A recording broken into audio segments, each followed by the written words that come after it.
How's everybody doing tonight? Yes, it's an awesome night. Beautiful day to be alive, right? Welcome to the neighborhood. It's a beautiful day in the neighborhood. A beautiful day in the neighborhood. Won't you be mine? Won't you be my neighbor?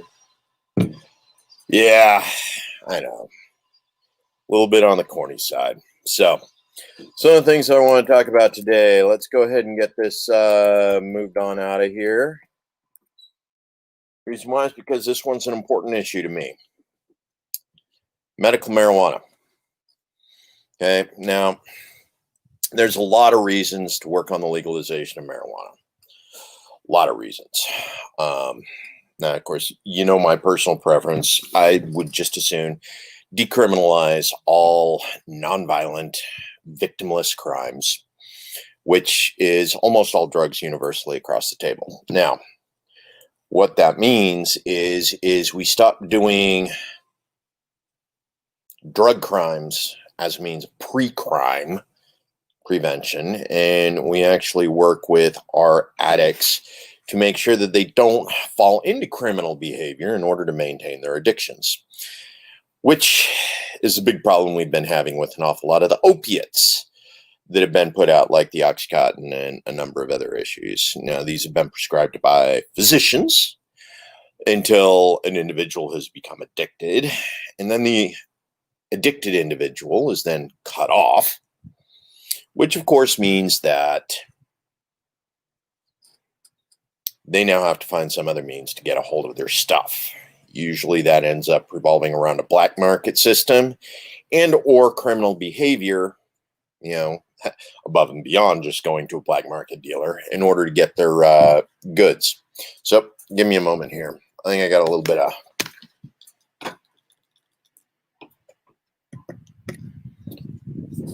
there we go. I think we got a little bit clearer there. Okay, so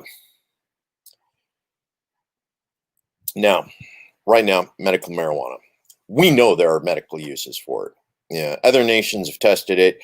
We've proven it time and time again with case studies across the nation. We've seen cannabinoids, CBD oil, even THC oil work with childhood seizures. Help with PTSI recovery, post-traumatic stress injury, help people get over that. An awful lot of individuals right now use it for pain management across a number of different issues. It's time, folks. The only real problem, one of the biggest problems we actually have with legalization of marijuana across the board, even medical marijuana for that perspective, is the fact that you can grow your own medicine. I mean, straight up, you can grow your own medicine. Now, what does that mean for pharmaceutical companies when you can grow your own? Yeah, especially when you can grow your own medicine for what right now is a pharmaceutical bonanza across a large swath of medications. You can use medical marijuana for pain management. We use that all the time. Just imagine how deeply that cuts into companies like the producers of Oxycontin and several of the other opiates. If you aren't using a morphine variant, an opiate variant, in order to do your pain management, if you can grow your own pain management, think about what that does to their bottom line. Now, a lot of this is a lot of these pharmaceutical companies have government protection rackets. And straight up, they are allowed to continue to do what they do and abuse the system because we have granted them exemptions to policies. We've created protectionism, intellectual property rights, which are downright criminal in the way that they're actually managed. Some of these intellectual property rights, because of the way they keep reincorporating them, are intellectual property rights that should have expired, 10, 15, 20, 40 years ago. Matter of fact, right now, there are some intellectual property rights that were owned by the United States government that were then sold to select pharmaceutical companies. And now those pharmaceutical companies have a monopoly on certain forms of medication, which is the situation that we're currently dealing with the mRNA vaccine. There's been an awful lot of work done on that. The mRNA vaccine that they're trying to develop right now for COVID is actually based on some open source intellectual property rights, which the first one to be able to get the COVID-19 vaccine to market under the mRNA vaccine theory. Yes, it is a theory. The mRNA vaccine has yet to have created a vaccine that's been marketable. Yet, here we are. That has been the decided go-to, from our people in the CDC and a number of other organizations, including Bill Gates, who isn't a doctor, by the way, and several other investors in the pharmaceuticals and the mRNA vaccine research programs. Yes. So, medical marijuana. Now, reason why this is important is because we are going to do the Idaho Medical Marijuana Act 2022. Yes, we are. The reason why that's important is because my friend Jackie Winters is in the process of filing that right now. So in 45 days, yes, in 45 days, we will be able to start collecting signatures on that bad boy. We will have the entirety of all 18 months, and we will be grandfathered in to anything that the next legislative session tries to do with regards to ballot initiatives. Yes. Ain't that sweet? Now, the interesting thing is, how many of you are familiar with Greg Pruitt? I bet you are. Okay, Greg Pruitt's been running an anti-ballot initiative campaign for the past couple months now. Okay. He doesn't like ballot initiatives because he is afraid that the gun control people will use a ballot initiative in the state of Idaho in order to take away your guns, in order to take away his guns. Okay. Now, most of us in Idaho know better. You don't mess with guns. If there is one issue in the state of Idaho that practically guarantees you lose an election, that's just saying the word gun control, right? You say it, you lose. We got a couple hot button topics here in the state of Idaho: gun control, pro-life. Where do you stand on the abortion issue? How do you want to approach those particular issues? But you can come down on the wrong side of one of those and still win. You can come down on the wrong side of both, you're screwed. Said you still got to come down on the right side of the right one, which is guns. We love our guns here. Who doesn't love their guns? If you're non-violent, who cares if you have a gun? You're not likely to shoot anybody. Not out of rage, not out of anger. I mean, geez. Step back and take a look at what's gone down here in Idaho over the last couple of months, right? People who are shooting people are the same people who were shooting people before, despite all of the political rage that's going on. We haven't had anybody shoot anybody over their politics here in the state of Idaho just yet. What we do have is estranged husbands killing ex-wives. Suicides are high, yes. And because we have an awful lot of guns in houses with men and women who are depressed and very familiar with guns, we have a high firearm suicide rate. Yes, we do. Uh, that said, the government's job is not to protect you from yourself. Get counseling. It helps. It works. Ask for help. If you're looking at the gun and thinking of pointing it at your head, ask for help, folks. Please. I'm a strong advocate for suicide prevention, suicide awareness. Ride for 22. We got that going on. 22 a day. Those push-up things. Awareness. And it's not just military veterans. It's everybody right now. We're all having those mental breakdowns, which again is another awesome. Let's come back to medical marijuana. The reason why is because the stressors, post-traumatic stress injury that a lot of us are going through. Okay, not true. It's not quite the same post-traumatic stress that you're dealing with coming out of a combat zone, having been shot at by lots of enemy insurgents.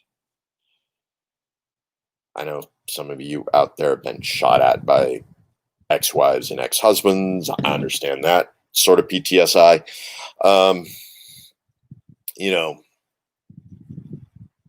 Medical marijuana works, man. It helps take the edge off. It reduces that hyper awareness that you live under because of those post-traumatic stress issues. Nice just to take a little and, breathe, be able to relax without being stressed. Start thinking about where you are in your life. Medical marijuana. It works, folks. Helps keep people from killing themselves. Helps keep people from stressing out. We're going to start collecting signatures here in about 45 days. Thank you, Jackie. I love you, Jackie. Thank you for making that happen. Amazing stuff. We're already on the, so much further ahead than we were a year and a half ago, 2 years ago when we started doing it for the 2020. And we're paying attention to what's going on. We've learned an awful lot over the COVID reactions, the things that are going on with that. And it's going to be interesting to see which other organizations started ballot initiatives 2 years ago that are going to come online again. But it's definitely nice to have Idaho Medical Marijuana Act first out of the gate and working on making things happen. It just makes my heart feel good. There are people out there that care about the health and welfare enough to put in the energy to make this happen in the state of Idaho, where we've already seen successes. Taxable income, jobs, mental health. Come on, folks. So many good things we can make happen with this. And I'm so excited. I am so excited. So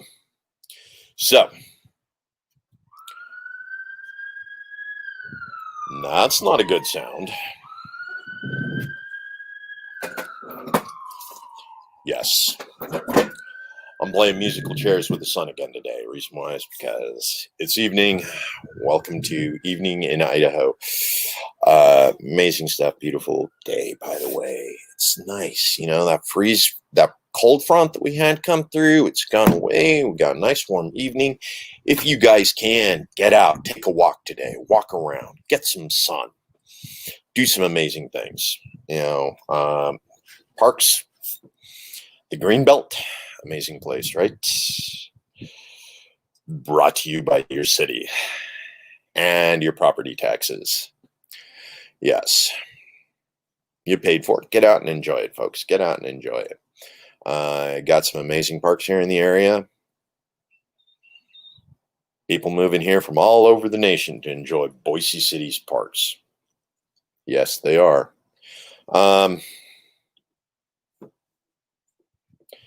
So, moving on from Idaho Medical Marijuana Act 2022. Again, definitely want to thank you for that, making that happen. let's go ahead and bring this up. As long as we're talking about personal growth, right? Hey, Dion, how you doing tonight? So, I got my garden going, working with a friend. We had the big frost come through. Pretty much everything froze out. I got a couple of squash that we still need to go in and harvest, but it's a good thing going on, and we're doing some amazing things with it. Soon as this campaign resets, and I can start taking a look at how I'm dealing with things. One of the things I want to be able to do is I want to start sourcing things. People who want to help me out with the garden, help fund, my hobby, my project. So I can go out and do cute little videos on TikTok and stuff out at the garden and, show everybody what's happening. I'll be able to start asking for a little help from you guys as far as garden seeds go and other projects so that we can actually get a little bit further along on the garden this year and get more people involved in it. That was one of the things we really tried to do last year, was get more people involved in what was going on with the garden so that we could actually make it more productive.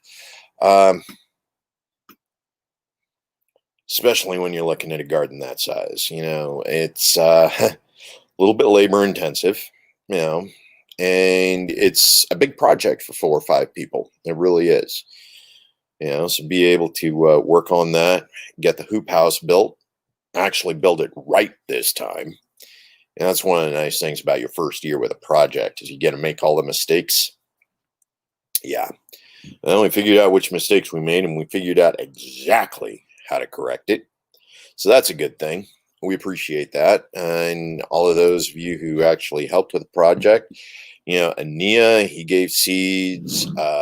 Rosie Mustik, she gave seeds. Awesome. We had some people help us with discount starters so that we didn't have to pay the full price for all of our tomato plants. A lot of people brought in some extras that they had from their gardens. We have an awesome gardening community here in the city of Boise. A lot of organic gardeners, people who have cross-leveled. You say, hey, anybody got some extra this, that, or the other? And people pipe up and go, yeah.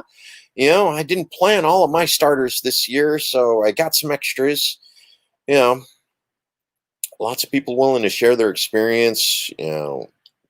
Awesome gardening community, really. And we have several community gardens that are run through the International Rescue Committee. Okay, for those of you who aren't familiar with the IRC, that's our refugee program. That's our nonprofit that runs our refugee placement program here in the state, here in Boise in particular, and they've done an amazing thing. They've helped set up community gardens for the refugees who want to be able to maintain an awful lot of the gardening skills that they sort of left behind when they moved to Idaho.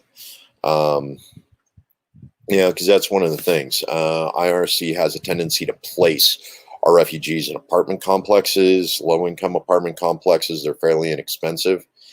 And when you move into an apartment complex, you don't actually have land to garden, which is why the IRC was fortunate to be able to come up. I think they're operating like 3 refugee community gardens here in Boise. Amazing work. Thank you, IRC.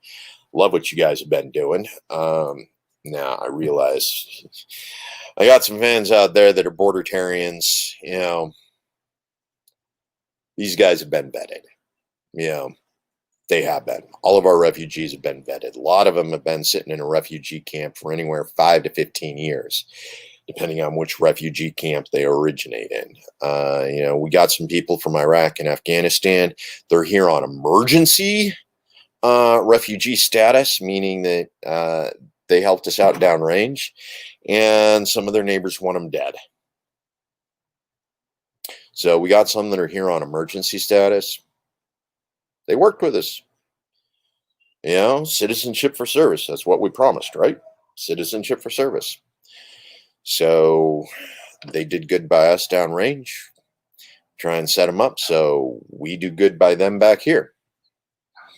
Um, but our IRC does an awesome job of vetting every one of the refugees. They're all part of a long-standing refugee program, an international refugee program, and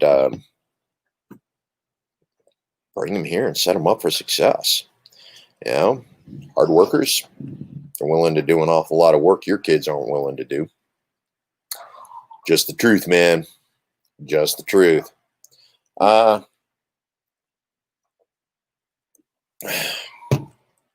what else?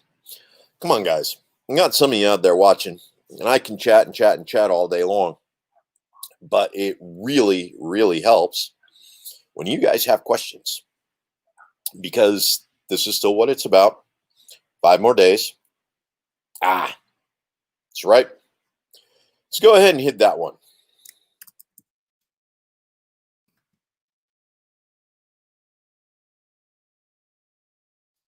Get out the vote. 5 days, folks. 5 days. Next Tuesday, 8 o'clock, polls close. So we want you to get out the vote. 46% of registered voters, 4 years ago did not vote.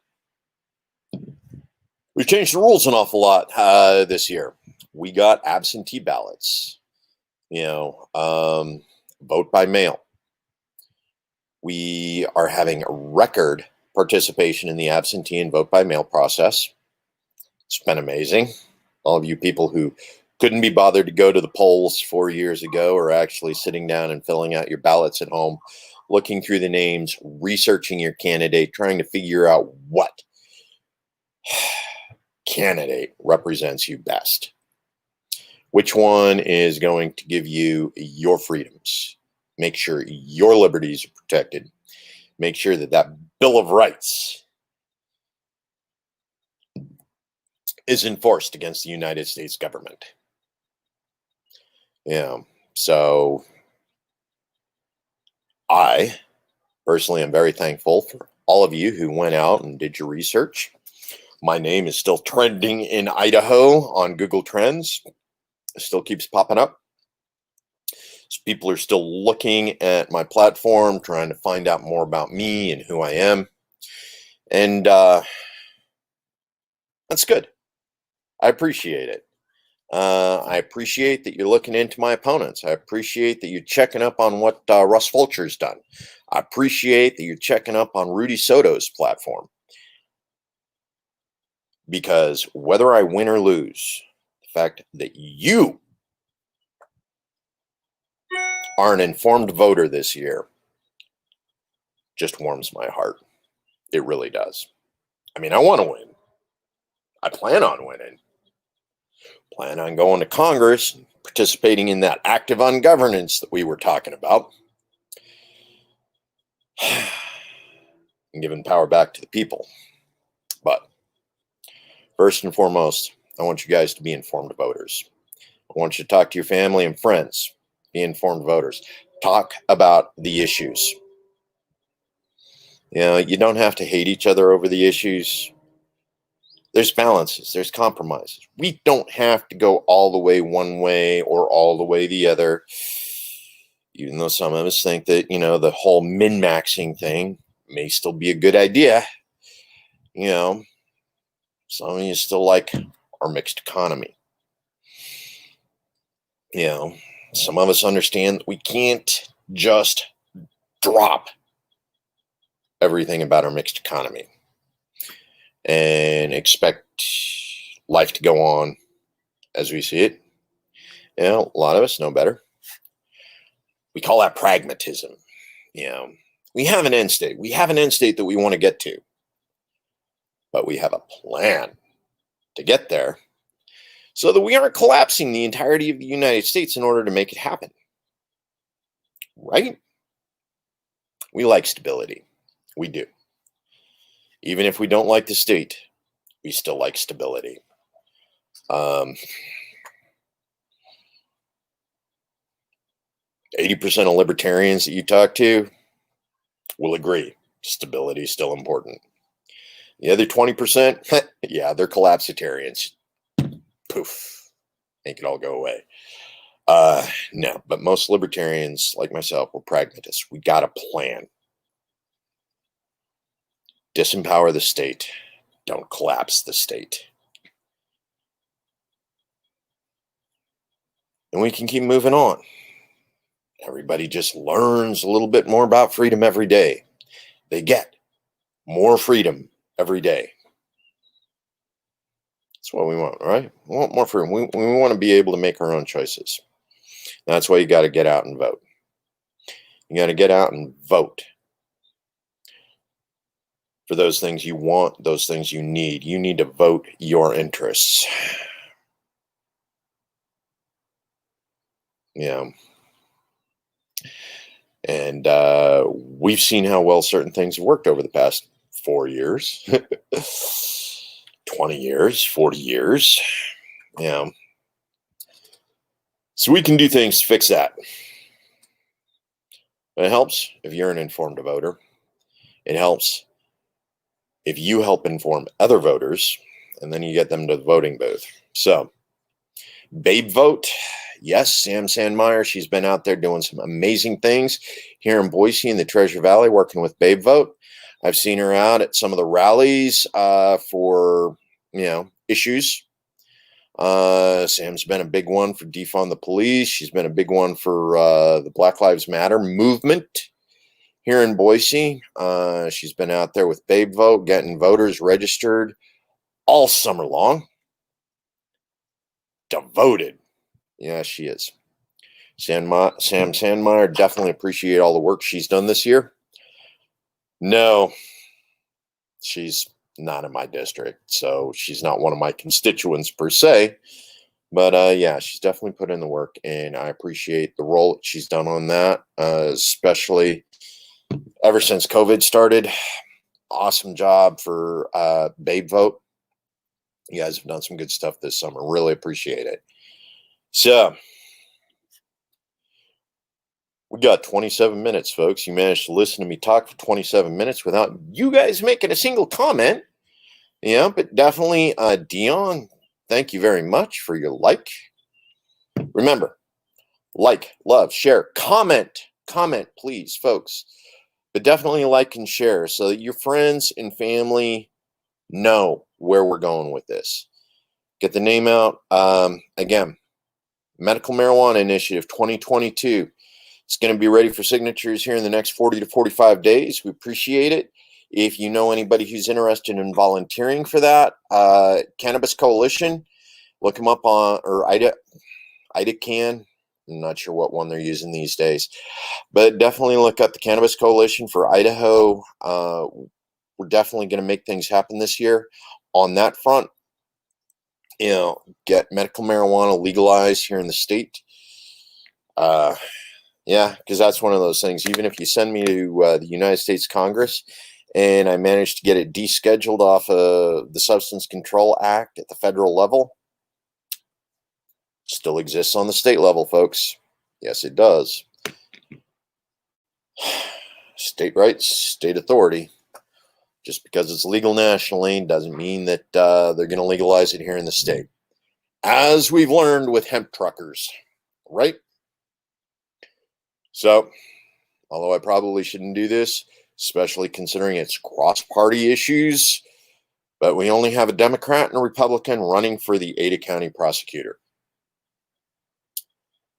Vote Twilliger. So we stop trying to throw hemp drivers in prison for doing their job. Okay. That was my endorsement. Okay. Now, we still got some others.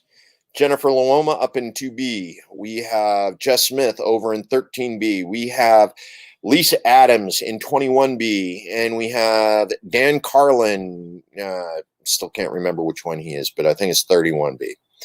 So, remember, get out the vote. 5 days. You can walk into any early polling booth right now, fill out your ballot, vote. Tuesday, you can actually go to your precinct polling location and vote. And then We got to start planning up the 2021 and the 2022 cycles. You want to run as a libertarian candidate anywhere in the state of Idaho, hit Ginny Immelhoff up or myself. I'll make sure you get the right contacts so that we can start getting you ready and prepared to run for local office. Because that's where it starts, folks. Building it in your community. Love you. Family, friends, community. As long as you got those three, you can make liberty happen. Love you guys. Catch you later.